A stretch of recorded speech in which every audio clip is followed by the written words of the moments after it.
Wij staan hiervoor opdat wij vandaag een krans gaan leggen in het kader van de herdenking slavernijverleden Suriname en Nederlandse Antillen.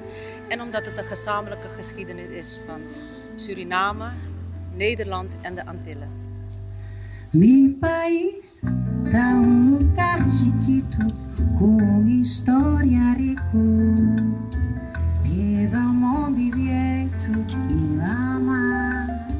Da mi isla está interessante. Cubista y bacante y patinan tanya. Na na na na na. Hi, you just heard a fragment of Keti, the Memorial Day for the Abolishment of Slavery, in Zoetermeer, where I live. The president of the Memorial Committee, Diane Vlet, said in the beginning that Keti is the common history of Suriname, the Netherlands and the Antilles. I myself didn't know the name Keti or its meaning up until 2 years ago. There are obviously gaps in my knowledge of history, and because of that there are gaps in my knowledge of the present.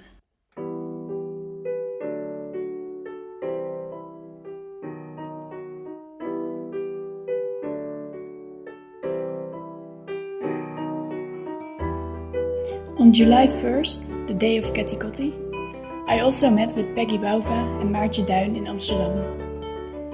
Maartje Duin started the podcast De Plantage van onze voorouders, or The Plantation of Our Forefathers, and met Peggy Bouva during the process. I was interested to learn how these two women worked with the archive in compiling their podcast, and what difficulties they might undergo because of the workings of the archive. So, we're switching to English. Right? And to dive right in, I really liked your podcast. I listened to a few episodes of it. Thank you. And it might be nice for people who don't know your podcast if you tell a little bit about how you met Peggy Bouva and how you started this collaboration together. Yes. I was interested in traces of the slavery past in my family history, so I dived into it. I started Googling, and then I turned to a professional genealogist who told me who my ancestors were in the 19th century. And I found out that one of them was a co-owner of a plantation in 1863 at the moment where the slavery was abolished. And at that moment, they wrote down, the Dutch administration wrote down exactly who the owners were of the plantations and who were the enslaved. So all the names were written down, and I found my great-great-grandmother, her name on that list. And on the other side, I found the name Bouva, and that's Peggy's last name. And I started Googling that name too, and looking people up on Facebook. Just because I was curious how they would look at this history. And I got in touch with Peggy's cousin, Jessica, and I was very nervous to approach her, but I finally did, and she was open to meet me, fortunately. And soon after that, she referred me to her cousin because she said, well, she knows more about that family history, Surinamese family history, and that's how I met Peggy. And she said right away, well, I can let's do this together. Let's delve into this history together. Yeah. Yeah. Great. Yeah. And you said I was curious about my past. What would be the importance of knowing your own roots, your own history? Could you give an answer to that? Well, I think it helps us to understand ourselves better. What patterns have shaped our history, and also, how we are and what position we have in society, how that has historically grown. And in my case, it's a long history of nobility. My mother is of noble descent, and I always had a bit of an ambivalent relationship towards that upbringing and all the codes that brings with it, and then also the feelings of superiority. And that's something that I was interested in, like where does that come from, and how does that shape the way I look at the world, and then part of that superiority is racial superiority. Yeah. And that was something that, of course, is a very actual theme or something that's talked about a lot these days. Yeah. And that's also something that I found myself reluctant to engage with. Yeah. And I thought maybe I can bring these two together and look into my family history, bring along my mother who has given some of these feelings of superiority to me, and find out information along the way that helps me navigate in today's multicultural society better. Yeah. I want to talk about this navigating and finding information that helps you to find a certain path, because in my thesis I looked into the archive as a memory-making institution and as something that creates one single story and kind of eliminates everything that doesn't contribute to that story. So there's this one position, often the one of the white, heterosexual, healthy male, that is being favored or that's being supported, and every other information gets kind of ignored or, like I said, eliminated. It's interesting, yes. And I was wondering how you worked with the archive, because that's your main source, right? If this also was your experience in working with it, and if so, how did you deal with it? Yes, definitely. I the family history that I was told about, and that gets how do you say it? Perpetuated? Yeah, perpetuated. Is one of we're of noble descent. We descend from knights, and there have been TV shows about far family members of mine that go back to Charles the Great. Yeah.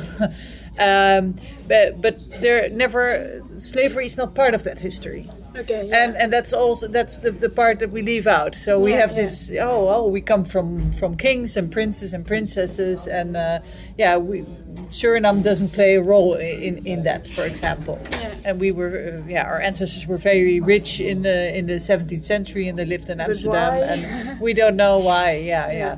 So that's actually something that I wanted to find more about in the archives.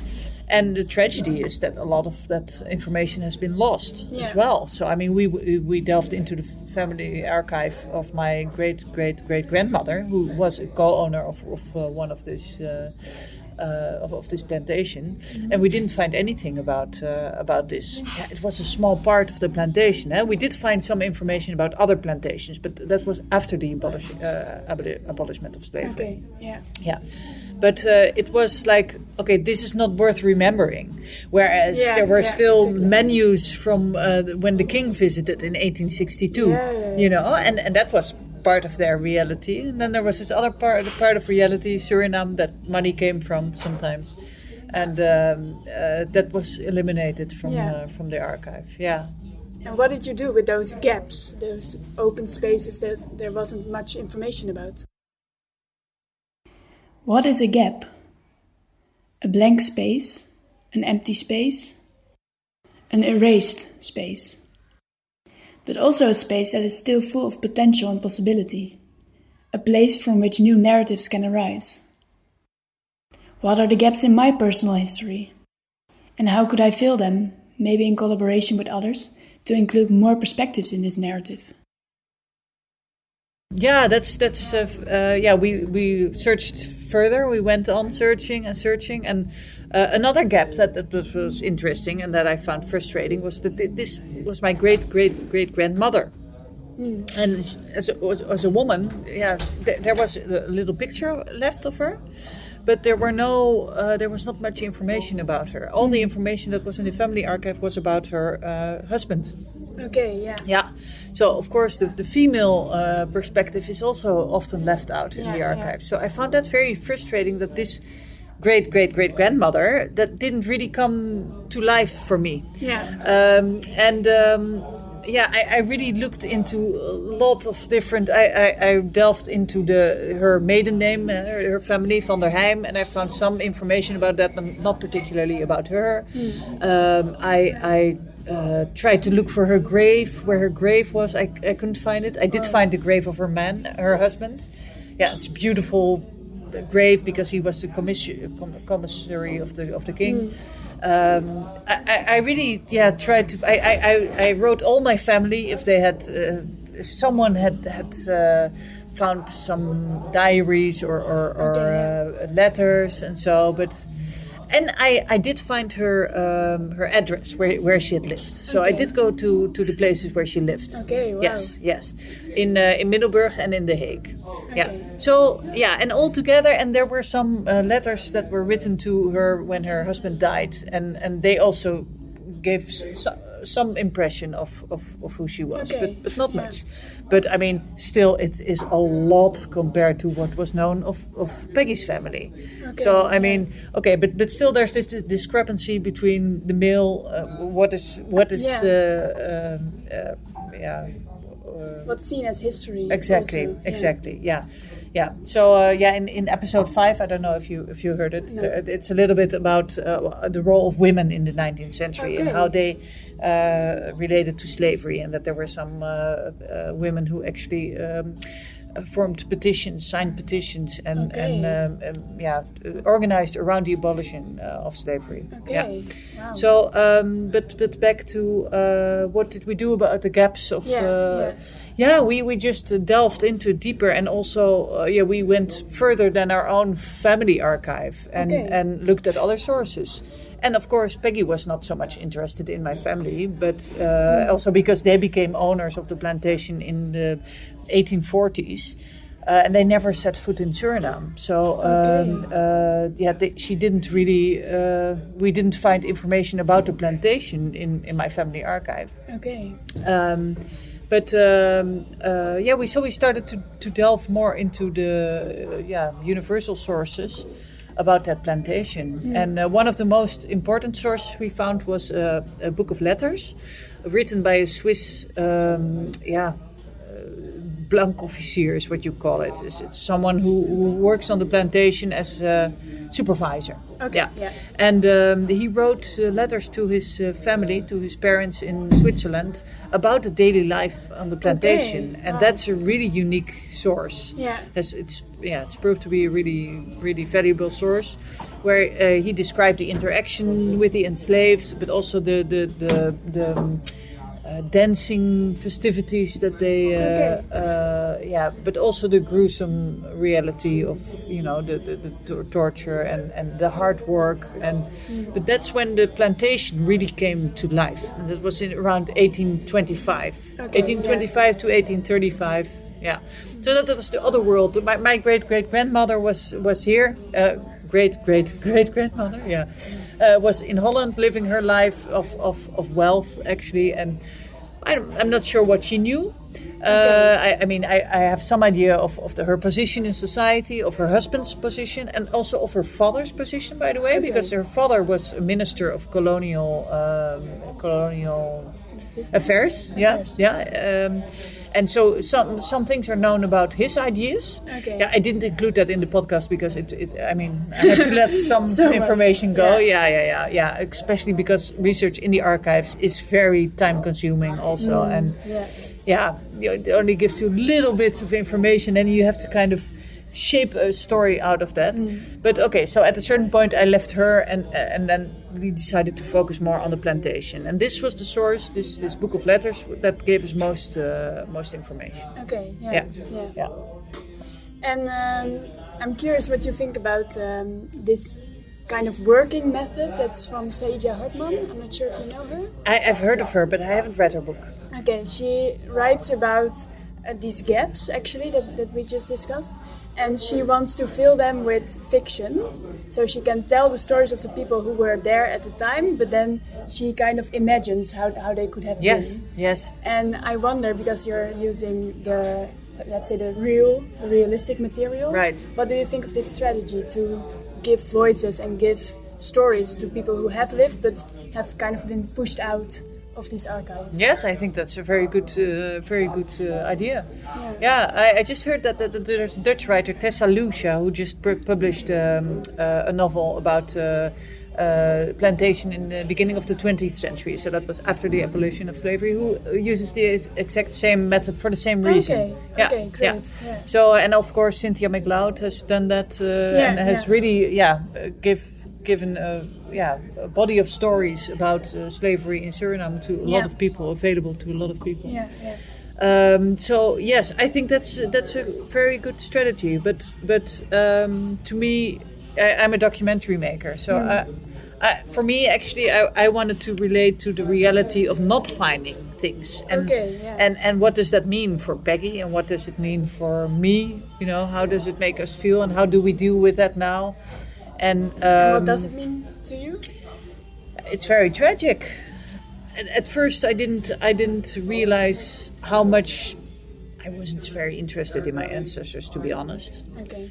I thought, that's just I'm here now. I live my life now, and I want to look forward. Yeah, exactly. But now I know the meaning of archives much better. Of the fact that, I think Sadia Hartman talks about that too. That there's so much available. I can turn to it whenever I want. I can turn to the family archive and I can look at the menu of a dinner of my great-grandparents in 1862, and I know they've been there. And Peggy doesn't know that. And so she has to deal with the little sources that we found during our research. And I found it sometimes. I found sometimes that she had a tendency to romanticize sometimes, or that's. But I can also relate to that. Or I can understand that, because that's what you do when you don't have the full. So you use fiction or. I think that's a very natural tendency. But I would always say, well, can we find sources about that? And, she too. She also wanted to find sources, but the DNA test is also a questionable source. Like we did that too, and actually, a genealogist told us that so many people want to know where in Africa their ancestors came from, exactly what country. But it's very hard to tell, because there was a lot of migration going on in Africa at that time, and there were ships that left Africa, the African coast, with several people from several places, and it's all mixed. So you can't really say anything about that. You can only see Africa, the continent, in the DNA. But a lot of people don't want that. They want more specific. And then these companies, they want to make money. They dig into this need, or they how do you say it? They springen in op. Ze springen in op die behoefte. They jump on that. Yeah, they make a profit out of it. Yeah. Then they say, okay, you're from Congo and you're from Nigeria, and although that's very hard to tell. So there's also some sort of fictionalizing going on.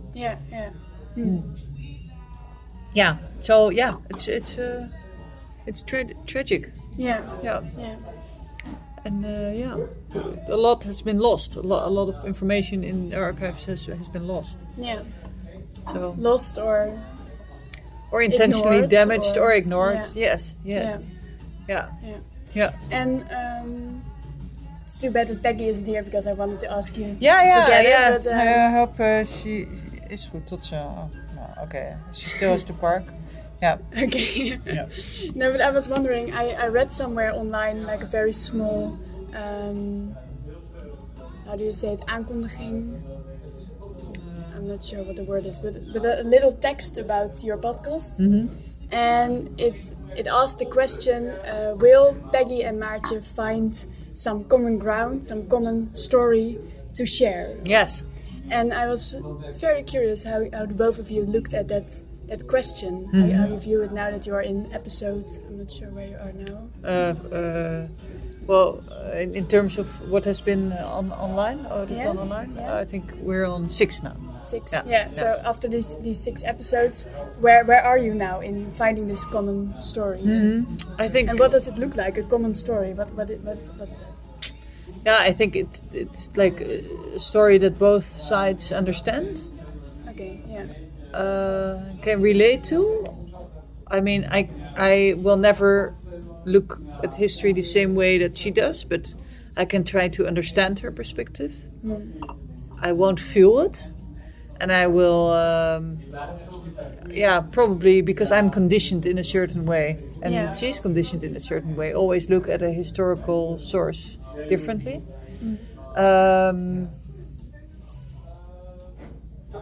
I think that the challenge is on my side because Peggy is very familiar with my side of.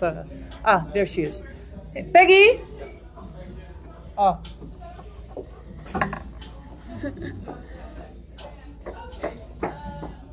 Peggy. Oh ja, je kan. Even kijken waar jullie zitten. Ja. Kijk. Ja, dankjewel. Hey. Hi. Sorry hoor. Nee, geen probleem. Er moet vandaag Surinaams gegeten worden. Nee? Jawel, we zitten hierboven. We zitten afgelegen. Okay. Fijn dat je er kon zijn. Ja, Dankjewel. tuurlijk. Ja. Peggy wanted to eat Suriname food on this day of Keti, and it took a while to get the food and come back to Pakhuis de Zwijger, where I was sitting with Maartje. Dank je. Okay, so I'm gonna switch to English. Yes, it's okay. Maybe we can repeat the last question I asked you because I'm also very curious to your answer to the same question. So I asked Maartje that I read somewhere a little text about the podcast, and it asked the question: will they find a common ground or a common story or a common history to tell? Yes. And Maartje just started answering the question, and the last thing you said was that the challenge is on your part. Yes. Can you maybe elaborate? Yes, I think history has been written by white people for white people a long time. Yeah. But of course, black people have been taught that history as well. So I think Peggy knows my history quite well, and I don't know her history because we've never been taught that part of that history. Yeah. So that's I think the challenge of white people nowadays to delve into that perspective more. Yeah.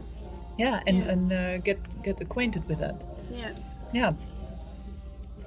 Yeah. What's your take on that? Take your time.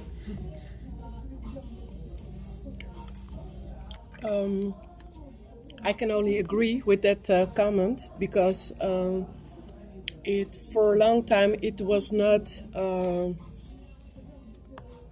I don't know if I can say allowed, but it was not very relevant for the Dutch community, I think, to really connect with the small group, like they call the small group, to search and to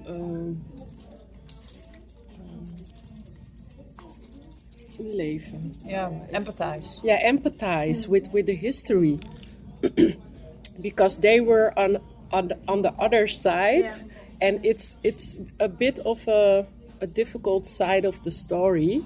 So I think a lot of people were ashamed to talk about it, and I think also a lot of people had something in mind like it's so long ago, so why should we talk about this story nowadays, because it's been so long, and you're in a good position now, so why should we talk about it? And yes, but I don't think I can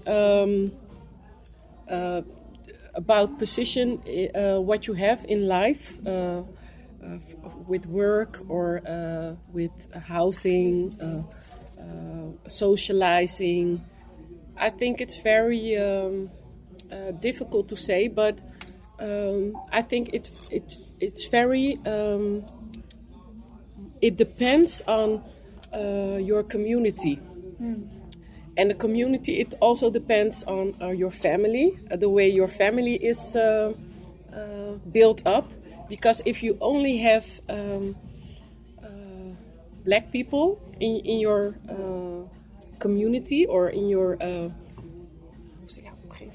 Yeah, in your surroundings. in your surroundings, then it's more difficult to connect than when you are in a diverse community where a lot of people just ask questions. So, oh, how do you do this? And oh, what's this? And why do you?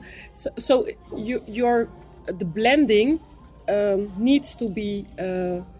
It's how do you say it? The blending is a daily routine. More natural. Yes, more natural. But when you only have black people in your community, then it's more difficult for you to socialize when you are at a workplace where only white people are. So you're just like, okay, but in my community we are...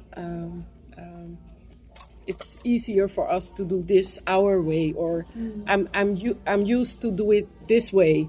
So when the community is more diverse, people are more interested in your own background. Okay. But when you're only in your own background, people are less interested in the other narrative.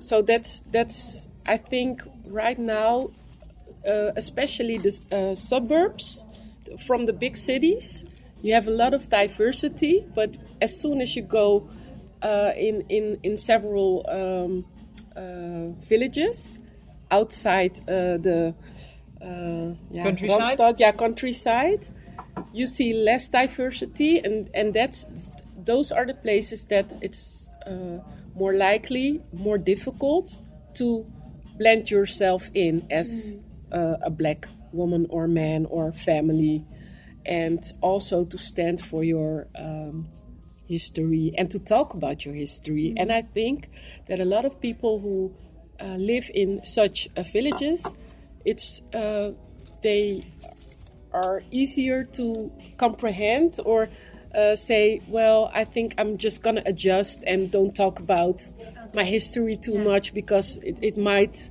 offend people. So they just close themselves in their comfortable zone. Yes.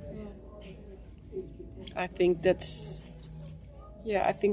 that's, and I think a lot of people adjusted themselves that way the last years, and right now you see much more people are speaking out and telling, yes, I didn't comment my feelings or my emotions earlier, but I don't feel so good with some things you speak out, or the feeling that you give me when you do certain things in life. So I think people speak out more nowadays, and especially the young ones, because when you look at the generations, especially the older people are more likely to comprehend and adjust and just say, well, I don't talk about my history. But the young ones are, no, this is what happened earlier and you didn't know. And so they speak out a lot more. But I think that's also the time right now that people speak out more. And also because of, I think, social media, that people speak out more. It's, I think, easier maybe for some people because they're at home at the back of a screen typing. Yes, it's very safe, and you don't have to you can confront with like-minded yes, people. And you can also connect more with people who have the same narrative and emotions and feelings about certain onderwerpen. Topics. Topics. Yes. And for you, what would please eat? What would a common story look like? So a story that both of you can share and can express. I think our story, the way we met, the way we connect, the way we speak, the way we learn from each other, but also the way we try our best to learn our family the other narrative, because that's also Maartje, her place to try to change the narrative of her family and to also inform them about the history and the actual events that took place. And on my side of the family is also to create a kind of development, yes, about history and also. Sorry. Onderbreek. There was a man who recognized Peggy and Maartje from TV, who came to talk to us about politics. Nou goed. So where were we? You were talking about your story, that you see it as a common story, and that Maartje's responsibility, or maybe the challenge, is in informing her family, and your challenge is in informing yours. In what way? About history, because there were still a lot of things that took place that we're not aware of. Okay. And there were also a lot of information about the family that we didn't know, a lot of documents that we didn't have. So it was more difficult for us to rewrite our history. But with the common journey we took and the project in speaking to everyone, and I think we had a lot to share. And she had a lot of information that she didn't knew that was very important for me and for my family. Yeah. So I think it's all about sharing information, connecting, and trying to look at the other narrative in an objective way, as far as that is possible, because sometimes it's difficult. But I think if we want to learn about history, we still have to see all perspectives and narratives, and we have to look what went wrong in history and how can we change that nowadays for us now, but also for our children. Yeah. Thank you very much. Yeah? I think that's a very nice ending to Okay. the interview. Thank you. Peggy articulates here what I wanted to do with this podcast. Dive into all kinds of perspectives and narratives, see them all, share them and learn from them. Whether it's an artist activist like Mila Rauw, talking about revolution in the theater and the city, or performance student Anna Sloos, exploring the body of documentation and a rhizome as a tool for seeing all perspectives, or artistic leader of TG Signum Vonge Vrieling, working with diverse groups of people and objects, or Maartje and Peggy, combining forces to rewrite their common history. I found all conversations very informative and inspiring, and I hope you got to see different perspectives and narratives as well through this podcast. If you have any questions or remarks, or another narrative or perspective I should know about, please let me know. Bye!